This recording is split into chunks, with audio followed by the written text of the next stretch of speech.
everyone, and welcome to another World of Sasquatch. This episode is being recorded on 4/17/24. This is now part 3 of at Spirit Lake, and there are only a couple of things that I do want to mention. I was going to start this out slightly differently before tonight. And I will say this, and some of you will be familiar with what I'm about to say, that has been watching me for quite some time. And talk about both synchronicities, good and bad, and slight series of unfortunate events because of what we have been saying on this program here. And the work that is being done here at Spirit Lake to, as the Forest people were saying in the previous installment of this, to actually improve the energies and spread this information and energy coding. But before I go any further, I now open this circle within true benevolence and no conflicting agendas as of this moment in time. Through part of the day today, after we recorded the last one, after Shreyan came through, I felt as I was sitting here, there was a calm, but there was some little bit of E2K going on. It was a tiny, tiny amount. It wasn't like this overwhelming anything. And on top of that, we discovered, also, as we've said before, it was like some of the orgone pieces, of course, you can get overwhelmed real quickly as well. But they are also helping as well. There's a few pyramids on this property. Some crumb nails, things of that nature. But then I believe his name is Leon, the third one that's going to speak here. We're going to do another installment in the morning before we would head out. But he was talking about the orgone pieces and how one cupcake that I make now is pretty much enough for 1,000 square foot house. But this is part of the crux of the conversation, but there's two other points. We went out to eat. Me and Joanna and Chad went out to eat. And we went to a seaside place. And some people will find this familiar, what I'm about to say. Joanna was talking about the time where she actually met Thomas. And I can afford to say his name because I found out that's not his actual name. So he can say that all he wants because it's an alias. Where it was in downtown Raleigh, and she encountered him while I was talking to her on the phone, recognized his voice. He's all artsy-fartsy looking with his wife and a dog. That story, many people will recognize that from earlier lifting episodes from around 2017-ish. And where he acted like he basically said, I thought you were somebody else kind of thing. The typical galactic type of interaction if they want to get a closer look at you or if they want you to recognize them in some fashion. But this is when we channeled him, then I quickly realized he was a prolific liar and a lot of stuff he said, and I gave him the boot. Found out he's part tall white, part human like Isaac, and he's a cousin of mine. Fast forward to now. That she was mentioning this very story. A waiter at the restaurant, as he was calling out names, there was a big waiting list for this place, called out the name Thomas, just as she was telling the story to Chet. About also when she met the blue guy in Raleigh too, all of it. But right when she was basically saying basically what he looked like and everything, boom, there it was. And I see that as a synchronicity, and I sensed his signet. I was told he had died. That's probably why, so I wouldn't go looking. So I think I get why that happened. The forest people on this land are fairly intolerant to people they don't want here. And earlier in the day before this happened, I noticed something trying to choke me from behind, things of that nature. And so he was causing some of these problems. We went to the beach to start talking. We were talking about very important subjects, from DNA coding to what these people are doing, changing energies in the land, stuff like that. and we've sensed this real big agitation. Joanna saw this triangular like craft up in the air, and it's like my sense said we needed to come back here. So that's part of it. This also has to do with the Oregon piece talk we had earlier with Rion, and he said he will repeat this. I have to make this quick because it is very late here. The sense of urgency in a single day, I've noticed, has been astronomical. Here I can get away with this because it is such a pristine energy. So things were fighting to try to get in here, and it didn't quite do it. And the forest people are like, I know they got mad with whomever it was trying to breach the area. When we came back here, all the voices we were hearing boop, stopped. So instant crossing of threshold. That shows the level of energetics on the land itself here. So I am just going to go straight into talking with Rion. Was it Rion? No, not Rion. Leon. I keep wanting to put an R on his name. Leon. Do you have another brother named Rayon or something like that? No. That is a Sasquatch name, though. Okay. It is Leon. All right. He is a black-colored Sasquatch, and he was the one that Shreyan was making fun of earlier, saying he was too stoic and he was a brainiac and had the personality of a turnip. That's the one he was making fun of. So they all kid because they're brothers, but yeah. And they stole a phrase from my mother because she used to say that about people that had no emotion, saying you have the personality of a turnip. So they were using that phrase. So they found it funny and used it. So, okay, I'm going to go right into this. And let's see what Rayon. I can't want to call him Rayon. It's Leon. Okay, somebody screwed me up. Okay. Leon, you can step forward now. Benevolent Leon.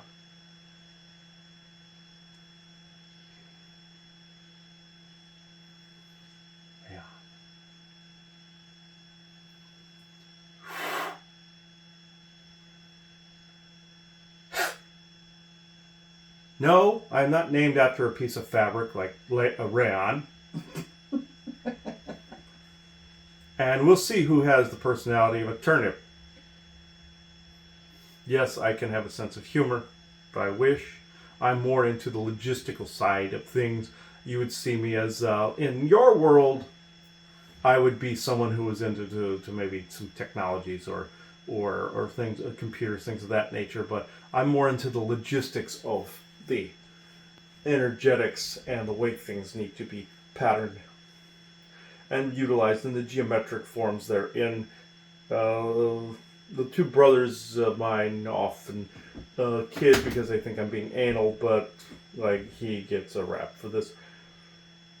The reason I said there was a sense of urgency surrounding what I'm about to say is there has been, you would term this blowback. This is not accurate. It is more of a, since there has been a continuous wave, interrupted or not, volume going up. It's not necessarily blowback. It is, well, arm wrestling. So blowback meaning like if you strike at something, it backwashes. I get the concept, but in this little wordsmithing I found was slightly necessary. Now, I will say with the orgone pieces, you don't want to bring one of those pyramids inside here. It'll overwhelm this space. They are great outside. And in the portal area, you call it, on the property, the reason told him to place that over there is that is, how can I put it? Think of a doorstop on your door, or like one of those earlier cane-like things. His grandmother had one of these where you put it under a doorknob.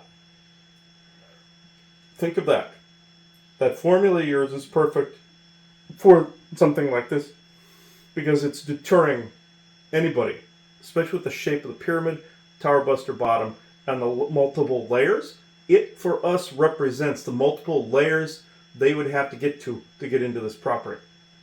That's the red banded one that is out there with the purple tip.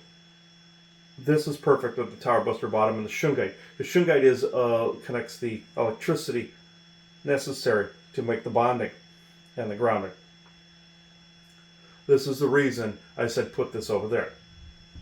The one with the glitter, we're not into glitter, but we understand that one can just be moved around where it's needed.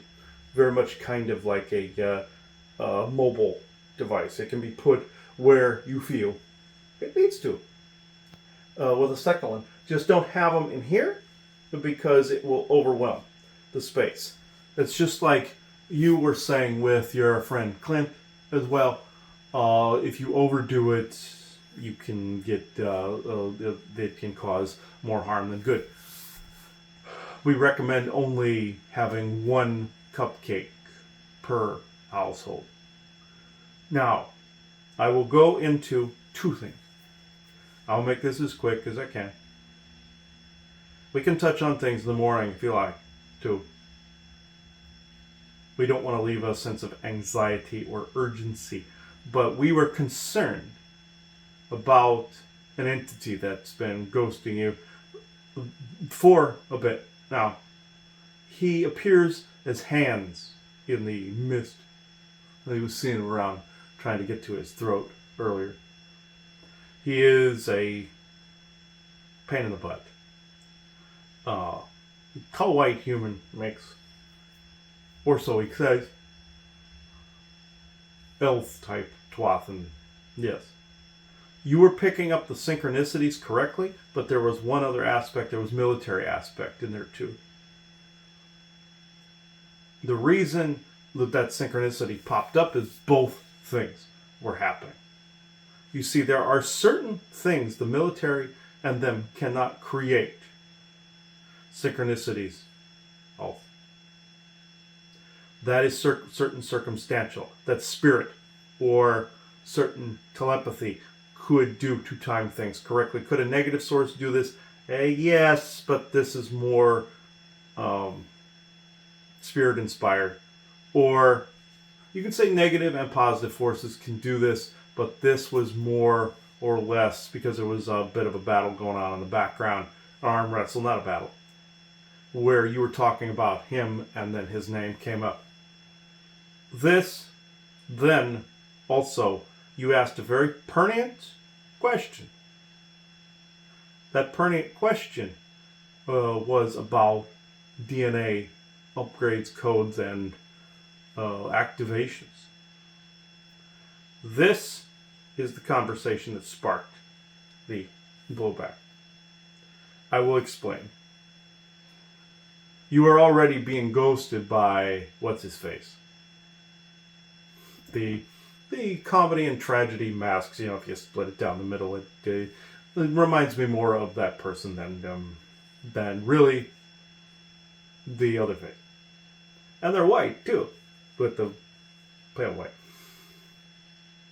The conversations are there people that are into DNA activation and can, like even with our own people, do we turn to stone when we die, like Titans? Yes. Will humans get to a stage where they're crystalline DNA and when the decomposition are like as of stones or some other organic matter, like moss or something like that? And Crumb likes to say bugs for us, but that was a joke.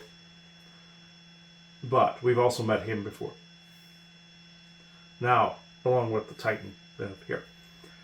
Of course, when you hit that conversation, it is the same type of blowback, as you say, when you were talking about the ascension narrative, whereas it was really the soul trap nonsense versus you changing your perspectives and perceptions. He likes to say, bring in better parts of your avatar and oversoul and grounding them in the I am presence. That's a mouthful, but it's correct. With the DNA activation, I want to tell you something. What they were trying to divert from.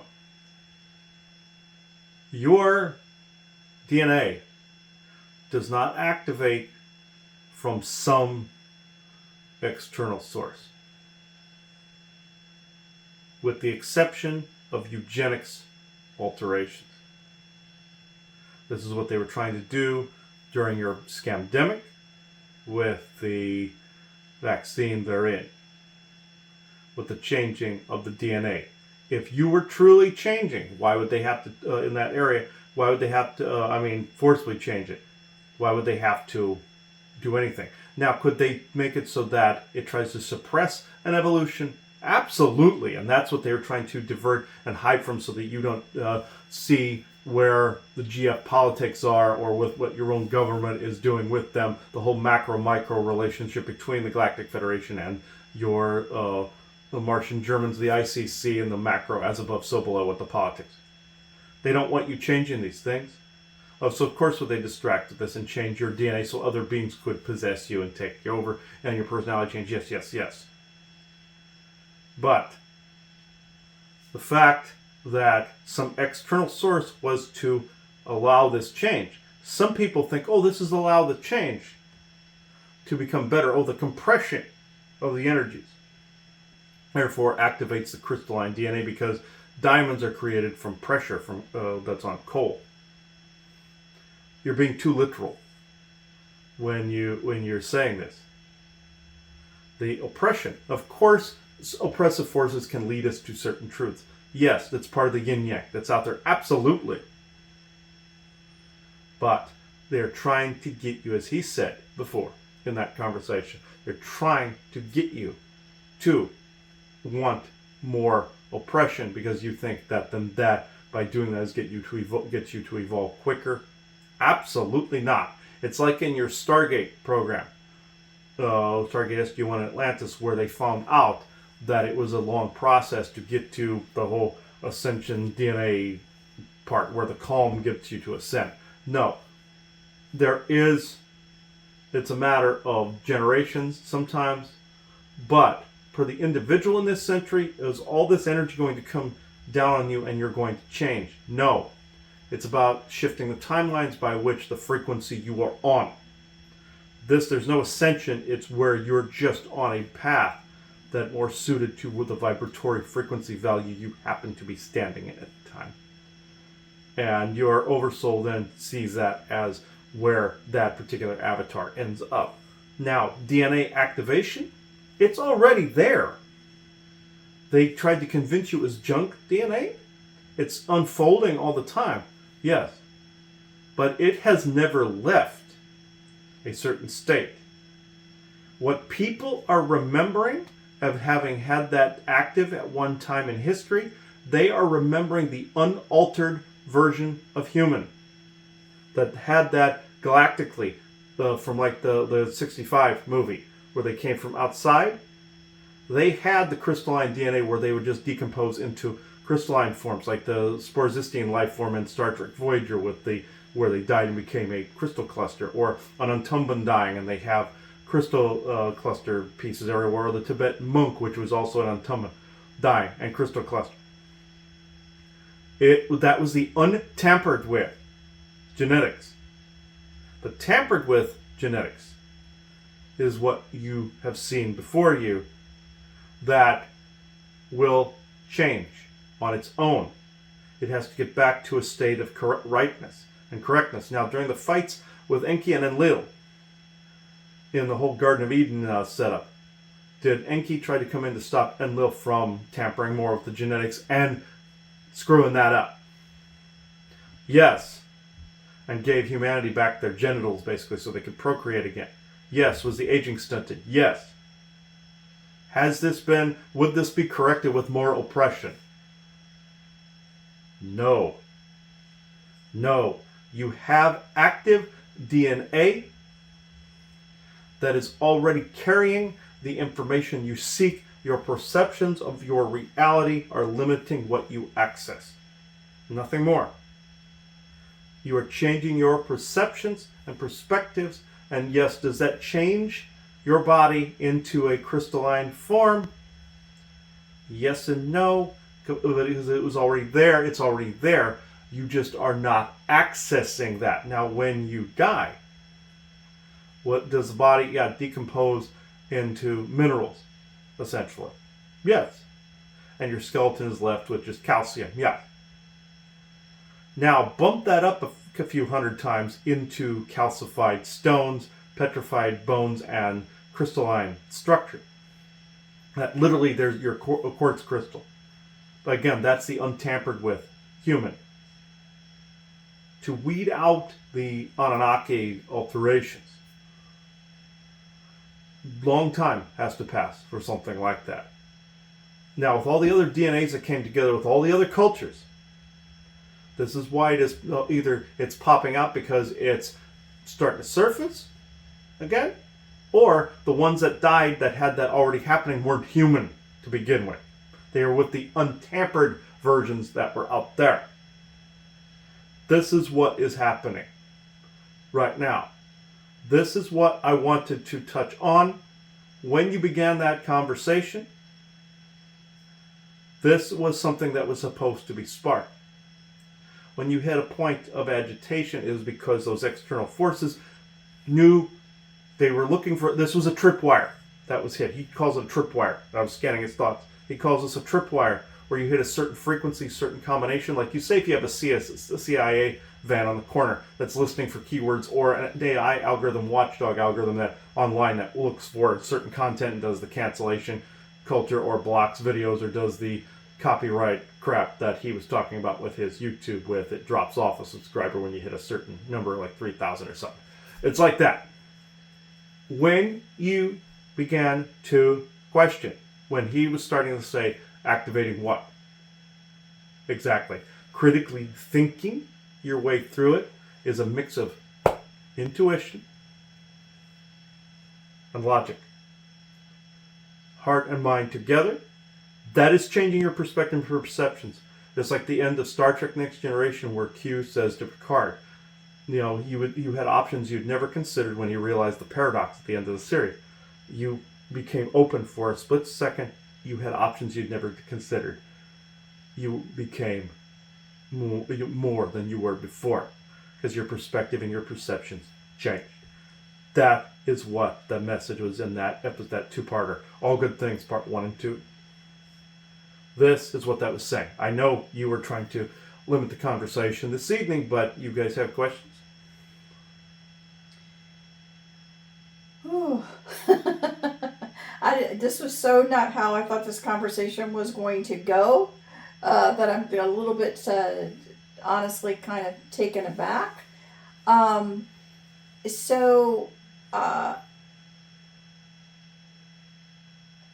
guess, basically, I'm still taken aback a little bit about being ghosted by someone. I have to be honest with you, because Creepy, I know. Yes, it's creepy, number one, and this particular ghoster hasn't been really spoken about, kind of almost forgotten. I don't know if He wanted to be forgotten, except he likes to be talked about. Therefore, got you to talk about him. And then you saw the synchronicity, because he was adding the message in there, but Spirit let you see this. We had you see this. Because that's who has been causing some problems for you. I'm not lying. But the other was military. When you hit the tripwire, when you guys were talking about a very pertinent subject, I might add. And he has been questioning this for some time, has been rolling this around in his brain for some time. But then the mind lost its path with it. It slipped away. Just like a long time ago, when you were in Nightdale, you were talking about this then, believe it or not, and it went away along with the Ascension narrative. Also, when he mentioned the Highlander episode with the Thomas lookalike, with the woman who was the immortal, he makes it immortal out of her, kills her, brings her back, and she loses her pianist abilities because she was afraid of death. And then gets it back when she figures out, though, there can be only one head chopping deal. But that's the character right there. That was a synchronicity within a statement that was being made. People have to essentially question a lot of these. I know there are more questions, so I will just not speak until we... Well, I think the interesting question that I would like to ask it has, again, when we came up here and we just went onto the property, how immediately things, voice of school or whatever, immediately stopped. So I find it quite interesting again about this property. Although again, it happens in a lot of nature places when you've got such dense forest, but it's a little bit more than that, of course, Yes. going on here.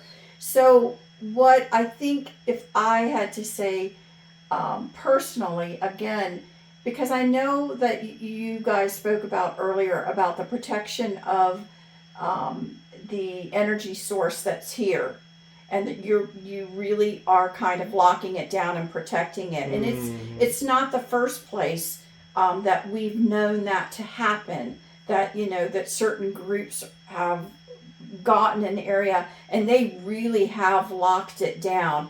And I say that more for a benevolence type of reason, which I believe is why you guys are doing it too. What I have to tell you, in all honesty, knowing the conflicts that are out there, is I have to tell you, I am quite amazed that, because I am a little frustrated, because I do believe, and now I believe the military is probably a part of it as well, wants to obviously unlock that energy reserve for themselves. Because their technology could fuel on such things, as my brother said earlier. The Bermuda Triangle, that they try to exploit these things when they should allow them to heal, they should allow them to change and morph. And when you tweak one of these energies, yes, you're adding your own essence there. You're adding your own flavoring, like a recipe per se. Like Chad with you with this property. You're adding your own flavor to it, but you've heard us as a result. You are lighting these little fires of information. And the fact that you want to educate young people here, you want to do all these things energetically, have this be a sacred space, and have created it as thus. This then begins to change these other places. Is it good to go to these places and try to help heal them? Of course. But I do want to say this. Tapping into a ley line intersection that was once slightly more dormant, this begins to unlock the rest of them. Yes, it's good to travel and to do these things as he puts the tower busters everywhere, as he puts the powders everywhere, and things of that nature, because the shungite powder actually, as he said, counteracts the smart disc. Things of that nature. But you notice as you cross the threshold, all the voices stopped. This was intentional. And yes, as you said, Chad, we were standing at the gate, essentially. We were holding the space and the lake. And you'll see this possibly in the winter, again, with the diamond shape that was there, with the energy that comes forth from that. Now, was there a temporal, well, not temporal, but a crack, dimensional crack? Yes. Was there a vortex there? Yes. The portal that you call it is, as you guys were discussing, an eye. It is more like a type. There are different types of portals. There's the dimensional cracks that have to be kind of quantumly sewn shut. There are portals that, like the typical whirling ones. There are ones that are square. There are some that are ovular. This one is more like an eye. It sees, it opens, looks around, and closes. Sees, looks around, and closes. So, with this type of one, it is slightly different. It is more or less, someone on the other end can look, but we know instantly who is attempting to look. It's very much like in your Stargate SG-1, where they had the iris on the other side of the Stargate, where they close the iris and something will go boom, slamming into it, and that person would be dead. Not quite that dramatic, but it is more or less we can sense who's looking. Like when you remote view or bilocate, you're either there as your light body essence, or when you remote view, you see the other person looking as an eyeball. Hence, like some of those eyeball stickers. That's very apropos that he brought these, because it is essentially looks like that. There are portals that literally look like eyes, and also like in the movie Interstellar, where wormholes were essentially a 3D circle, which is a sphere. Some are openings are like that, not to be mistaken for the soul trap spheres that were seen in the Aristotelian worldview in the Middle Ages, whereas people thought they were going to heaven through via the spheres. Some of it was introverse related, which is the worlds within worlds. Other ones were soul trap nonsense. Others were star being portal openings. It's a mix of all the above, what they thought in the Middle Ages. But with this portal, this is why on some doorways you see painted eyes, sometimes you see painted world marks, sometimes you see a big foot next to the world mark. This means we are usually have been guarding that area. If you see a foot next to a world mark, guess who? So this people tend not to associate the two because they see the wide-toed Bigfoot next to a portal. That usually means a foot. It's a foot that's never worn a shoe, and it widens out to adapt to the outside. Your feet would be the same if you were outside. Native feet kind of did this as well, but that was one of ours. The natives, especially in Arizona, pointed this out, and other places with the world mark also on the foot, and also in your Celtic world and all that as well. So, I know I don't wish to keep you, but questions? Do you have any, Chad, that you would think of? No, I appreciate the discussion we had on the beach earlier about the use and protection of the portal, and yeah, that was very meaningful. So, Mm-hmm. yeah. Yes, the pyramid. That's why we encourage the many layers. That makes it so the eye has to kind of see through multiple layers. You see, it not only shoots that upward through those color layers, and that very like some of the dimensional layers, but the shungite grounds that, if that makes sense.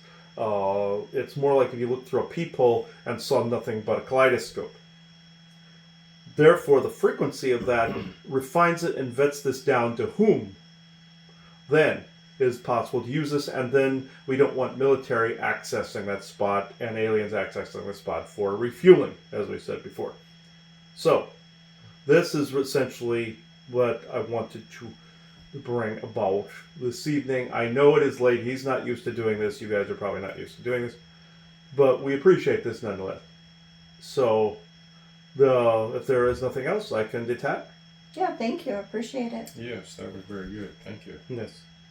And remember, when you feel the agitations coming on, you must ask yourself why. Always. It is usually something other than you changing you. This is how we really view it. Thank you. Oh. There we go. Now, I thought that was interesting.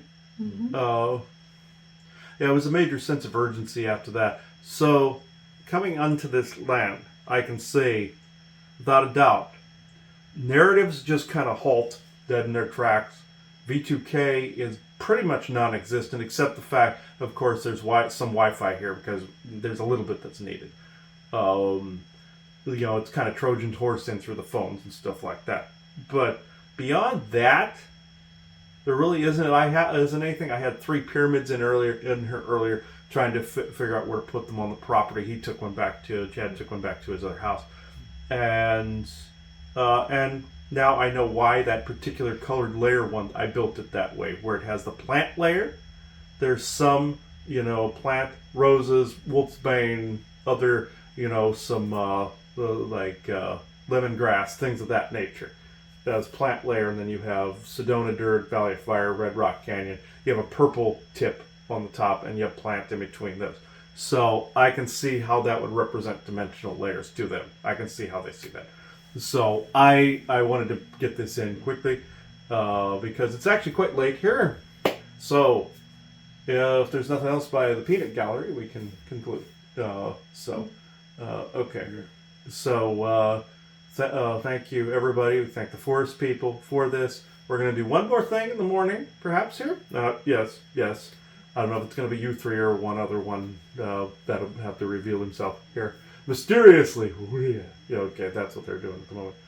And thank you. So, I now close this circle within true benevolence and no conflicting agendas as of this moment in time. Thank you, everybody, for watching. Bye-bye now.